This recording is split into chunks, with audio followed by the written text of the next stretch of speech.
Take control before we lose control. Across the line, experimental fall. Yeah, we took control before we lost control. No more line, we won't fall. Take control before we lost control. Cross the line, we won't fall. We won't fall. That's another one. Beautiful. Ben, absolute pleasure to see you here at the Stones, as you said you would be, and earlier than you expected, which is becoming a bit of a habit. Well, this is it, but we're walking quite a pace now, and you know, when I started this, you know, we had too much stuff, and so when we stopped off at Somerset, we got rid of a lot of unnecessary items, you know, a lot of chargers and batteries and all that kind of stuff that you don't really need, and we got it down to the bare minimum. So the backpack now is actually sitting quite well. And so, you know, yesterday we did 15 miles, but I tell you, it's really difficult. I mean, this is well, not we worked easy it stuff. out very roughly when we got here that you've covered about 180 miles in about 15 days. Yeah. Which is pretty good going for, shall we say, amateurs? That's right. Yeah. How can you train for this? That's the Absolutely. point, right? Especially when people have been a little critical at the apparent lack of planning. But I mean, this really did happen in the pub over a pint. Okay. Let's do it, and that is what is happening. Yeah, because I always find that if you plan things too much, then it can get railroaded, and you've never got enough money to do something. You know, I mean, if we were really going to plan this out, then we'd probably want about £3,000 in the bank. We'd want a support vehicle with us 24 hours a day to take out bags. You know, we wouldn't. And yet you're moving inexorably onward toward London. That's right, yeah. Less than 100 miles to go. Because, you know, a lot of people have helped us, and they really have. I mean, you know, you guys have helped us, you know, other people along the way have helped us. Stan with his car has helped us. Not that we've got into his car, but we've put our bags in. Absolutely. And lighten the load somewhat. Yeah, and absolutely. And I think that's absolutely fine, because it was never about carrying bags to London, it was about walking to London. And that's about doing that, exactly. Yeah, and that's exactly what we've done. So it's extremely difficult at times. The A303 is a great road probably to drive on. I've driven it many times and it's great. It is a great road to drive. Yeah, but to walk on, it's a nightmare. And a lot of the bad drivers panic and then sort of turn their cars in towards you, you know, rather than just slowing down a little bit, knowing that there's plenty of room for people to walk there. The trucks have been fantastic. It's almost as though the country's not been designed for people to walk around. That's exactly right. Yeah. Yeah, it is actually very difficult to walk from one town to the next. Indeed. You can walk in the towns fine, and they've got all the things. But you are proving that it can be done. Yes, it can be done, yeah.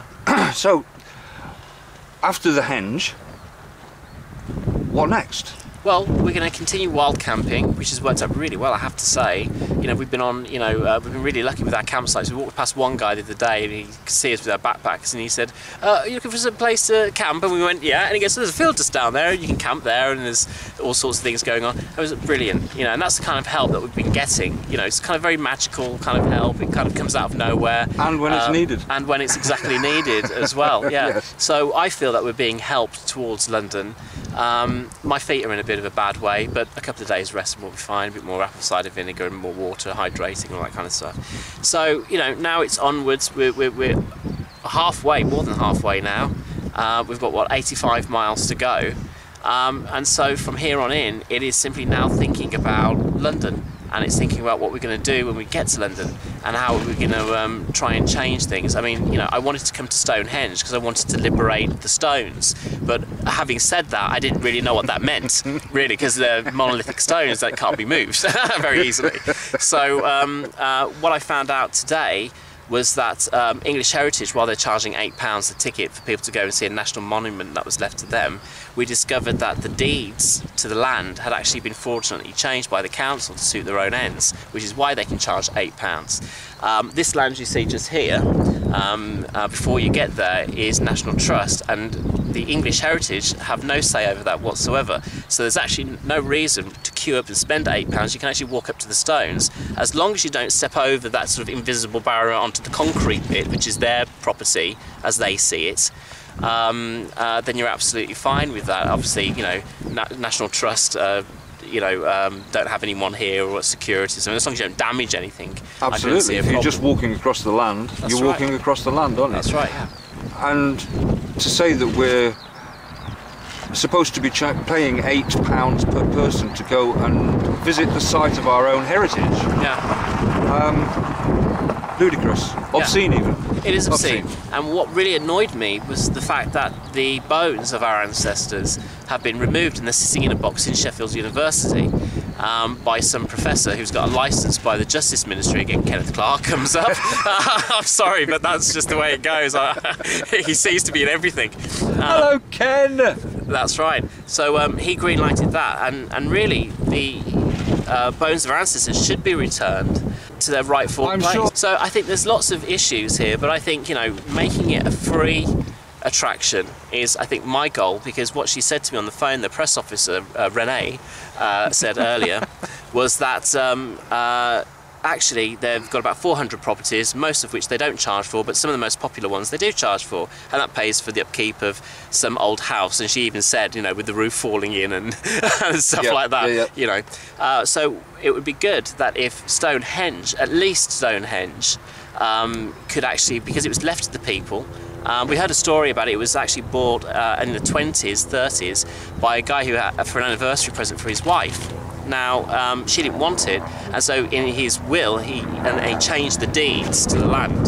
Well, it begs the question, who had the right to sell it to him? Well, this is you know, English heritage turning up again. This is what your £8, you know, they're £11 million a year is paying for helicopters. What sort of attitude did you get from the English heritage people? Were they sort of open with you? I mean, were they happy to speak to you? No, not at all. It was very disappointing because I'm not here to do a sting operation. I'm not here to make them look bad. What I wanted was an interview with somebody who was knowledgeable about the stones. And when I asked for the manager, a guy called Kevin Barrow, he told me that he didn't know anything about the stones. Now, this is the manager of this particular site of Stonehenge. You'd think you'd have the history, or at least the history that they want to tell you, laid out, yeah. And you know, I asked him questions about, you know, why they had lifted the stones and moved stones and put these concrete plinths underneath it, and he didn't want to talk at all.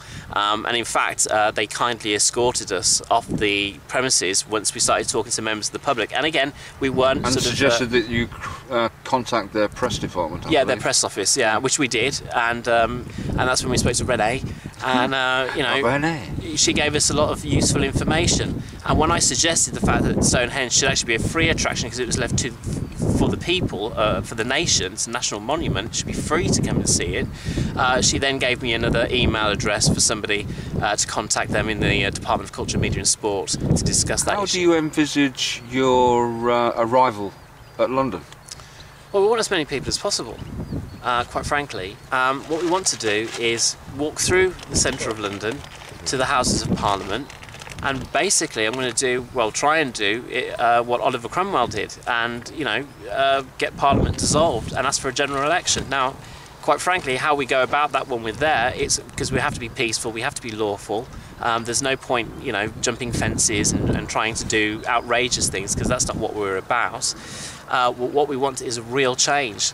So do you feel that that is the will of the people? Or do you feel that you are representing the will of the people now? Or would you expect people to disagree with your stance here? Yes, people can disagree with it. I don't think I represent the will of the people. I represent my opinion and my opinion alone. And this is what I would like to see happen because of the things that I've experienced throughout the police and through politics and what have you. If other people feel the same way, that's great. If we get to London and there isn't the couple of thousand people there that, you know, you would need, I mean, all we're trying to do is do what Iceland did.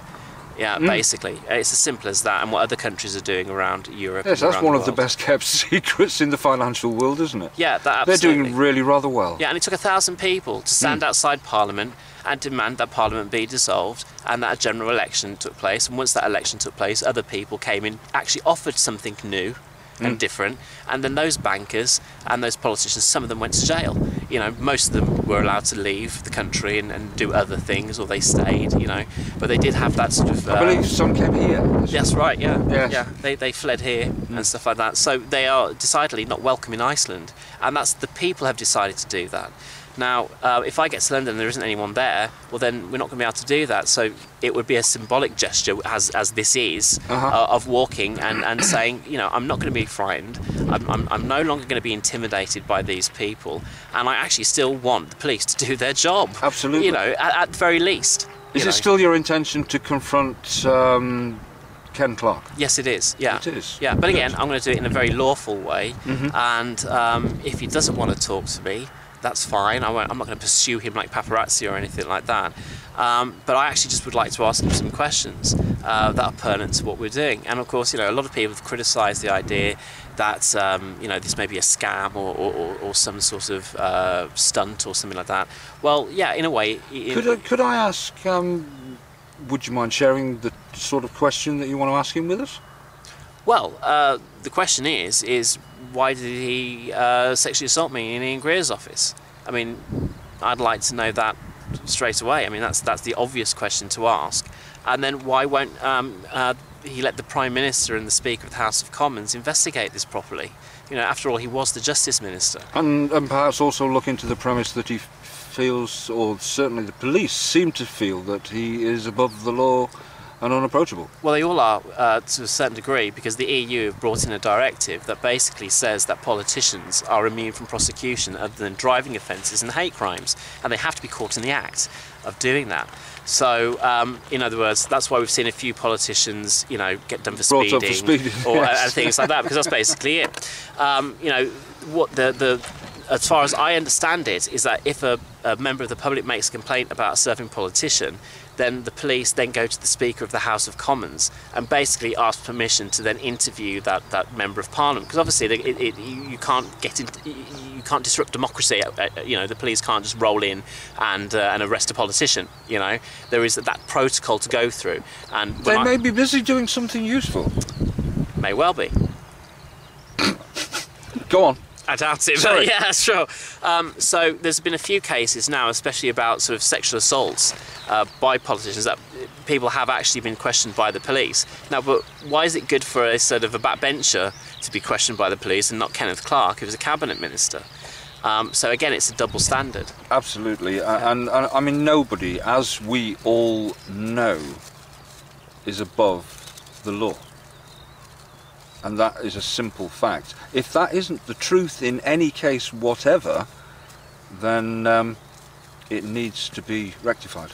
Yeah, absolutely. And what they're doing is Brussels are bringing in these new directives that they sneak in, they don't do anything with it, it's on the statute books, and then after a certain period of time has gone by, they start then saying, oh no, we've got this new law, and so everyone goes, well, hold on a minute, we didn't vote for it, we didn't want it, and everybody who we've spoken to, and don't forget, we've been walking through Middle England here, everybody we've spoken to disagrees with the fact that they should be immune from prosecution.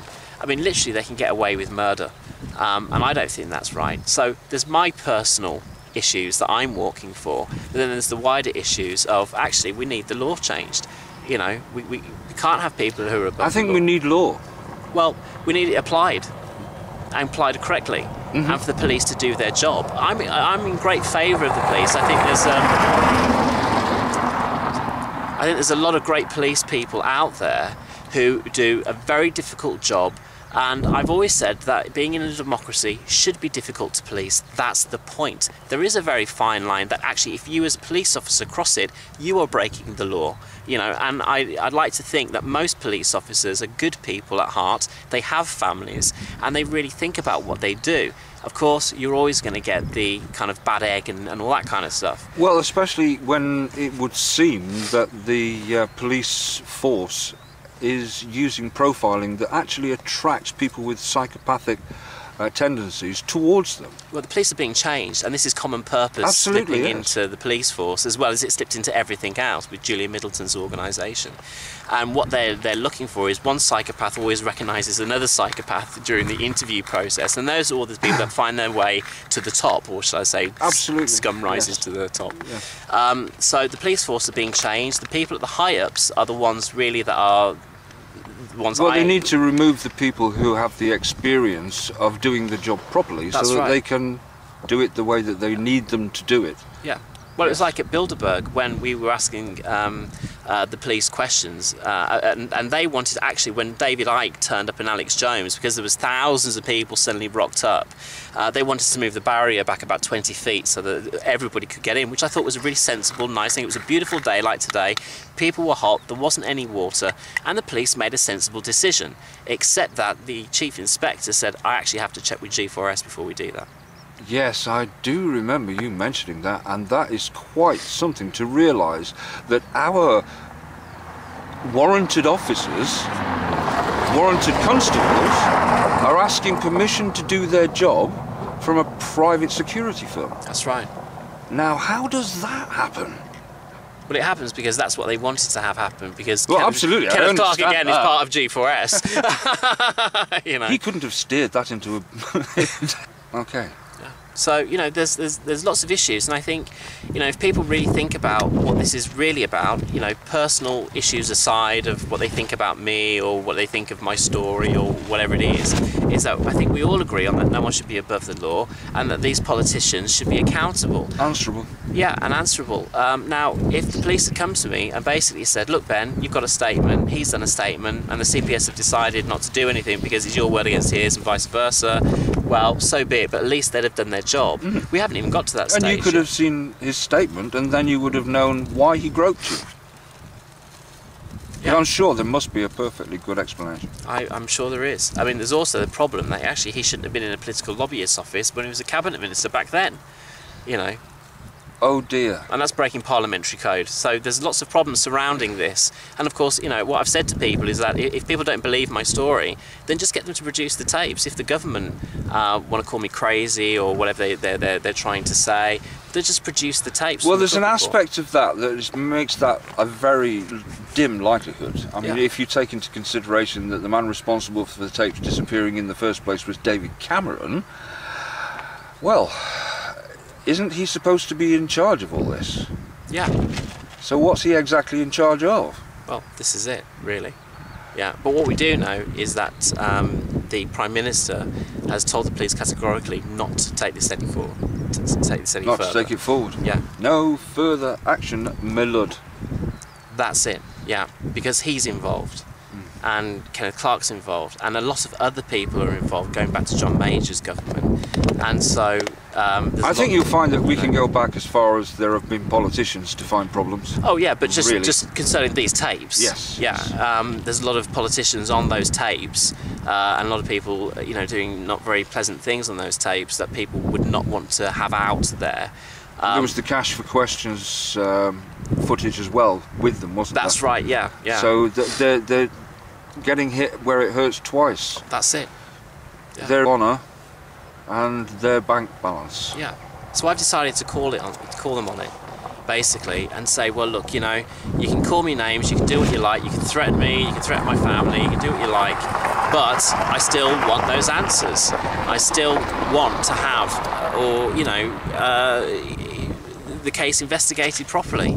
You know, I'm not talking about cutting corners, I'm not talking about knocking down doors at 3 o'clock in the morning or anything unreasonable, just investigate the case. And of course we found that the police have been corrupt because they've said people are above the law. They did a demoralisation exercise on me. It'd be interesting to know who told them that he was above the law. Well, this is it, isn't it? You know. So maybe they should be brought to explain themselves as well for their actions. Yes, and also for the actions of the fact that they seem to get material of paedophiles and sit on it. And we're talking about celebrities. Yes, Yeah. yes, I'm aware of that. And to build up a little bit of a dossier on people and manipulate them. Clearly, that's, Yes. if it's not for investigatory purposes, then what is it for? And we can only think that it's to manipulate people, because you know Margaret Thatcher was famous for actually getting Ken Clarke and others to look at the paedophiles in Westminster and find out who the paedophiles were, so she could manipulate them. That's why she got everything she wanted all the time. Yes, of course. Yeah, yeah. So this is a tool. I believe that this is a pillar of our society, or one of the pillars that's holding up this corrupt society. Well, absolutely. It would seem that the higher up in the organisations these people are, then the more they have to be compromised. That's right. Yeah. So, you know, it's not a pretty picture. So the person wielding the most power is the most corrupted person. That's right. So that they can be controlled, and that power can be wielded puppet-like by somebody else. Yeah. Whichever way you look at this, it's wrong. Yes. Whichever absolutely. way. So whatever people think about me or think about what we're doing, I am actually walking from Plymouth to London. We have actually come to Stonehenge. We are actually here. Their corruption. That's right, yeah. Yes. And we've had some very interesting talks. I mean, for example, we went through a few of these towns, went to Ivybridge, and Ivybridge was dying. You know, the shops were being closed down. They had a big supermarket opening up. There's a shoe repairers that we got our insoles from, who was basically saying they take it around to the supermarket repairers, they cock it up, and then they bring it around for him and expect him to do it for £1 or £2. And he's saying, well, you know, it takes an hour or an hour and a half to do something. Who charges £2 an hour? You know, because people just won't pay the money. And so, you know, on the other hand, we went to Honiton. It was a Freemason town. It was run by a woman called Frida. She was very nice. She was the local magistrate. She sorted out a place for us to stay in the park. She told the police to basically not bother us and what have you. And it was a very beautiful town. Relaxing and enjoyable. Absolutely. Visit. And the Yes. town was very successful because obviously the Freemasons all support each other. You know, it's one of their businesses. You know.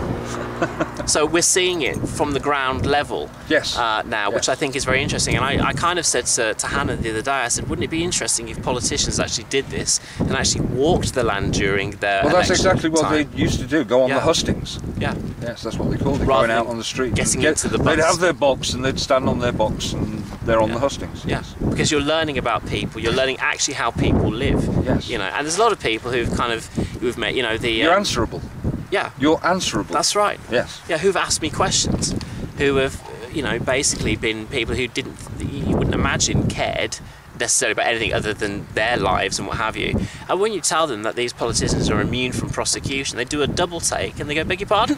How can that be? I say, well, this is the problem. So nobody disagrees really with what we're doing.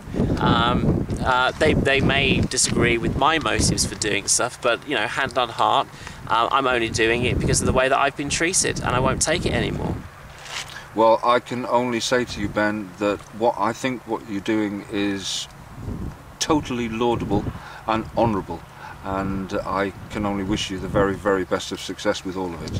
Thank you. Welcome, sir. Thank you very much. I don't want to walk through those flames. I want to fight for you like you want me to, but I'm wondering, will we ever be the same?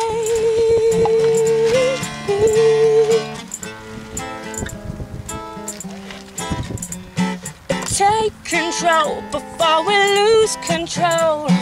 Cross the line, experimental fall. Yeah, we took control before we lost control. No more line, we won't fall. Take control before we lost control. Cross the line, we